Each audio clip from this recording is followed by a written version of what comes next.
बिस्मिल्लाहिर्रहमानिर्रहीम, अस्सलाम वालेकुम। मैं हूं आपका मेज़बान आकिल हुसैन। नाज़रीन, आज साबिक़ chief justice of Pakistan Saqib Nisar की एक गुफ्तगू जो है इस वक्त मंज़र-आम पर आ चुकी है।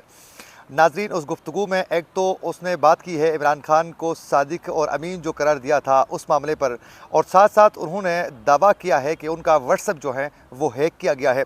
उसकी तफसीलात भी आप तक पहुँचाने की पूरी कोशिश करेंगे। नाज़रीन, आज साबिक़ chief justice of Pakistan Saqib Nisar ने एक सीनियर सहाफ़ी से उन्होंने गुफ्तगू की है और उन्होंने कहा है कि इस वक्त बहुत से लोग जो हैं वो अदालती जो फ़ैसले हैं उस पर बात करते हैं, जिनको अदालती फ़ैसलों के हवाले से आईन व कानून के हवाले से अलिफ बे का भी पता नहीं होता है, लेकिन वो बात ज़रूर करते हैं। तो कहा है ये मुनासिब नहीं है। और साथ साथ उनका ये कहना है कि जो बंदा इस वक्त तनकीद कर रहा है अदलिया पर, यानी उनका टारगेट जो है वो नवाज शरीफ को टारगेट करके बता रहे हैं कि इस वक्त जो अदलिया को तनकीद का निशाना बना रहे हैं, बिलखुसूस सुप्रीम कोर्ट के सीनियर जज साहिबान को, उनका कहना है कि एक वक्त ऐसा भी था कि यही शख्स जो है वो अदालतों का सबसे ज़्यादा फेवरेट हुआ करता था। और उन्होंने कहा है कि जब अपने ख़िलाफ़ जो हैं सबूत के साथ जो हैं जब केसेस सामने खुल जाते हैं और फैसले आ जाते हैं तो ये फिर अदालतों के ख़िलाफ़ बोलना शुरू कर देते हैं। जब अदलिया से इनको रिलीफ मिल जाती है तो ये फिर अदलिया की तारीफ़ कर लेते हैं। तो इनका कहना है कि ये जो लोग हैं अभी जो तनकीद कर रहे हैं, ये एक वक्त ऐसा था कि ये अदलिया के भी फेवरेट हुआ करते थे। और उससे भी आगे नाज़रीन, उनका ये कहना है कि मेरा जो व्हाट्सएप है ये बहुत बड़ा इंकशाफ किया है साकिब निसार ने। उनका कहना है कि मेरा जो व्हाट्सएप है वो हैक किया गया है और अभी तक उनका व्हाट्सएप जो है वो रिकवर नहीं हुआ है। उनका कहना है कि ये ख़दशा है कि मेरा जो मोबाइल में जो डेटा था वो उसका गलत इस्तेमाल किया जाएगा और अपने मकासद के लिए इस्तेमाल किया जाएगा। और साथ साथ उनका कहना है कि जिन लोगों ने मेरे व्हाट्सएप को हैक किया है उनको शर्मिंदगी ही होगी और उनको उस व्हाट्सएप से जो हैक किया गया है वहाँ से कुछ मिलने वाला नहीं है। और लेकिन साथ साथ ये भी कह रहे हैं कि मेरा जो डेटा था उसको मिसयूज़ किया जा सकता है, अपने मफादात के लिए यूज़ कर सकते हैं। तो वो साथ साथ ये भी कह रहे हैं कि किसी का व्हाट्सएप को यूँ हैक करना, किसी की पर्सनल लाइफ पर अटैक करना, ये शर्मिंदगी के बाइस है। ऐसी चीज़ें नहीं होनी चाहिए, लेकिन हो चुकी हैं। और ये किसी की निजी ज़िंदगी पर मुदाखलत करना, ये सारा कुछ जो है ये मुदाखलत चोरी के ज़ुमरे में आता है। और अब देखना ये है कि साबिक़ चीफ़ जस्टिस साकिब निसार का ऑडियो जो रिकॉर्डिंग्स, इनका कहना है कुछ मेरी ऑडियोज़ जो हैं पहले भी मुख्तलिफ मेरे वीडियोज़ को जोड़कर एक ऑडियो तैयार करके पब्लिक की गई थी और वो भी फेक थी। और उनका ये कहना है कि अब जो है दोबारा मेरे ऑडियो जो लीक बनाने के लिए बाकायदा मेरे व्हाट्सएप को हैक किया गया है, आगे जाके इसका गलत इस्तेमाल किया जा सकता है। और यकीनन साबिक़ चीफ़ जस्टिस साकिब निसार का यूँ व्हाट्सएप को हैक करना ये अलार्मिंग सिचुएशन है और यकीनन आने वाले दिनों में उसके व्हाट्सएप से अगर कुछ डेटा जो हैं वो बरामद हो जाता है तो वो वक्त के हिसाब से उसका इस्तेमाल किया जा सकता है।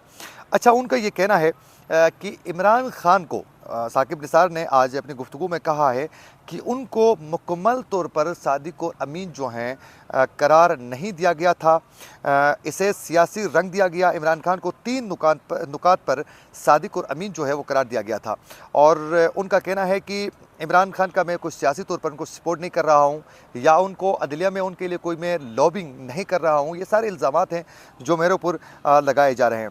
और साथ साथ उनका ये कहना था कि यह मुमकिन है कि मुझसे जब मैं चीफ़ जस्टिस था तो उस वक़्त मुमकिन है गलत फ़ैसले किए होंगे, लेकिन मुल्क की बका के लिए जो फ़ैसले किए उन पर अमल दरामद क्यों नहीं होते हैं। अब ये समझ में नहीं आता है कि साबिक़ चीफ़ जस्टिस साकिब निसार साहब जो कह रहे हैं कि मुझसे कई फ़ैसले जो हैं वो गलत हुए होंगे। आप बतौर चीफ़ जस्टिस आईन व कानून को जानते हुए भी आप कैसे गलती कर सकते हैं? और अगर आपको मालूम है कि आपने गलती की है तो फिर तो आप तो कौमी मुजरिम हैं और आपने यकीनन गलती की है। नाज़रीन, साथ साथ मैं यहाँ बताता चलूँ कि जिस वक्त पनामा केस की हेयरिंग हो रही थी उस वक्त तो चीफ़ जस्टिस साहब जो हैं कमरे अदालत में इतने सख्त रिमार्क्स देते थे कि हम खुद ये समझते थे कि जब इसका डिसीजन आएगा पनामा का तो इतना स्ट्रॉन्ग डिसीजन आएगा जिससे नवाज शरीफ और उसकी पूरी पार्टी की सियासत जो है वो वाइंड अप होगी और नवाज शरीफ को केस में बहुत कुछ उसको साबित करना होगा और फिर नवाज शरीफ जो है बुरी तरह एक्सपोज होगा। ये सारे जितने भी सहाफ़ी उस वक्त कवर कर रहे थे इस केस को, वो सब यही बिलीव करके बैठे हुए थे। लेकिन आखिर हमने देखा कि जब 9 विलियम्स पर मुश्तमिल जो किताबें सामने आई और हमने अपने अपने इदारों में ले जाकर उसको टेबल में रख लिया, तो हमारे टेबल तो भर गए थे। वो पूरे फैसले की जो बुक्स थे, विलियम्स थे, उसको जब हमने सामने रखा तो उससे पूरा टेबल तो भर गया था। लेकिन बदकिस्मती से आखिर में उसका डिसीजन जो आता है वो अकामे पर ऊपर आता है कि अपने बेटे से, अपने बेटे की कंपनी में अकामा न लेने पर नवाज शरीफ को नाअहल किया जाता है। यानी इतने बड़े केस को आप लोगों ने खोला, मुल्क से मनी लॉन्ड्रिंग का केस डाला, आप लोगों ने करप्शन का डाल दिया, लेकिन बाद में आप लोग जब पे उसको उसके फैसला जब सामने आ जाता है तो इतना कमज़ोर फैसला जिसमें कहा जाता है कि बेटे से बाकायदा अकामा नहीं लिया है, सैलरी नहीं लिया है। इतने कमज़ोर डिसीजन आने की वजह से नवाज शरीफ एक बार फिर दोबारा सियासी तौर पर मजबूत हुआ, उसको ग्राउंड फराहम हुआ और उससे यकीनन पाकिस्तान की जमहूरियत को नुकसान हुआ, जमहूरी इदारे बदनाम हुए, जमहूरियत बदनाम हुई और उससे सियासतदान ज़रूर बदनाम किए गए। पूरी एक गेम रचाई गई और उस सब गेम का सरगना उस वक़्त के बाजवट डॉक्ट्राइन के हक़ में काम करने वाले जो साकिब निसार थे, जो एक पपेट बन के काम करते थे और पूरे सुप्रीम कोर्ट को भी मुतनाज़ बनाया गया और फिर ऐसे फ़ैसले किए गए जिससे पाकिस्तान की जमहूरियत, जमहूरी इदारे और फिर सियासतदानों को बदनाम किया गया। लेकिन ये कभी अपने केसेस में सुप्रीम कोर्ट में 100 मोटू, हर केस में ये 100 मोटू लेते थे। तो उस वक़्त 100 मोटू लेकर किसी जर्नल के ऊपर वो 100 मोटू नहीं ले रहे थे। कभी उन्होंने किसी जर्नल की प्रॉपर्टी पे नहीं ले रहे थे, किसी जज की प्रॉपर्टी पे नहीं ले रहे थे कि भाई फ़लाँ जज जो है इसके पास प्रॉपर्टी इतनी कहाँ से आ गई। तो कहने का मतलब ये है कि ये खुद एक्सेप्ट कर रहे हैं कि मुझसे कई गलत फ़ैसले हुए होंगे, लेकिन कह रहे मुल्क की बका के लिए जो फ़ैसले किए थे उस पर अमल दरामद क्यों नहीं किया जा रहा है। भाई आपने पनामा का इतना बड़ा ब्लंडर करने के बाद जो है सियासी तौर पर पाकिस्तान में अदम इस्तेकाम का मामला इतना तूल पकड़ गया, तो पाकिस्तान में कैसे बेहतरीन तरीके से जो दीगर डिसीजंस हैं वो हो सकते हैं। आपने डैम्स बनाने के मामले पर चंदा इकट्ठे करने की बात की, अपने दौर में ही आप मुकम्मल नहीं कर पाए, उसको आप हतमी शक्ल दे नहीं सके, बाद में भी आपका आउटपुट कुछ नहीं आया। पाकिस्तान में सियासी अदम इस्तेहकाम की वजह से वो तमाम मामला वाइंड अप हुए।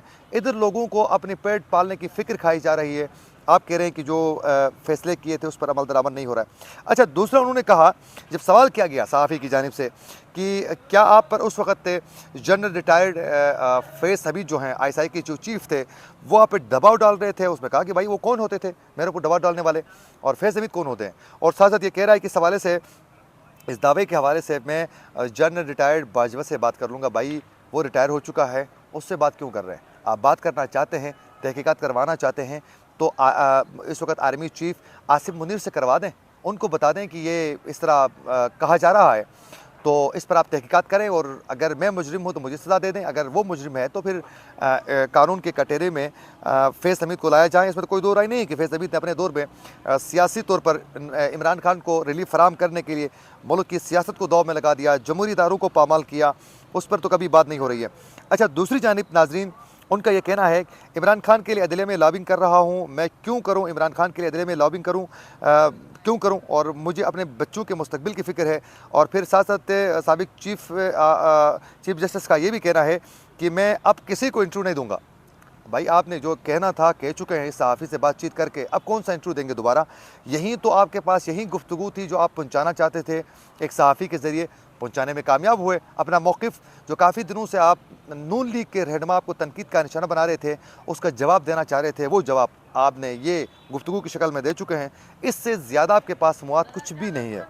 अच्छा, उनका ये कहना है कि मेरे मरने के बाद जो एक किताब शाया होगी जिस पे तमाम हक़ाइक़ होंगे, आप अपनी ज़िंदगी में ही ये किताब अगर शाया करें चीफ जस्टिस साकिब निसार साहब, तो ये कौम के ऊपर बहुत बड़ा एक एहसान होगा, ताकि आपकी किताब में आप किसी के ऊपर अगर एलिगेशन लगाते हैं, उस किताब में कोई ऐसी बात कर लेते हैं जो हक़ाइक़ के बिल्कुल ही मुनाफी हो, तो उन हक़ाइक़ को आपकी किताब को बुनियाद बनाकर लोग अदलिया से जाके मिल सकेंगे, उनसे बात करेंगे, आइन और कानून को सामने रख कर आपसे पूछने में आसानी होगी। आपके मरने के बाद कौन पूछ सकता है? तो लिहाजा आप किताब अपनी मौजूदगी में हयात में ही आप उसको पब्लिश करवा दें तो आपकी बड़ी मेहरबानी होगी।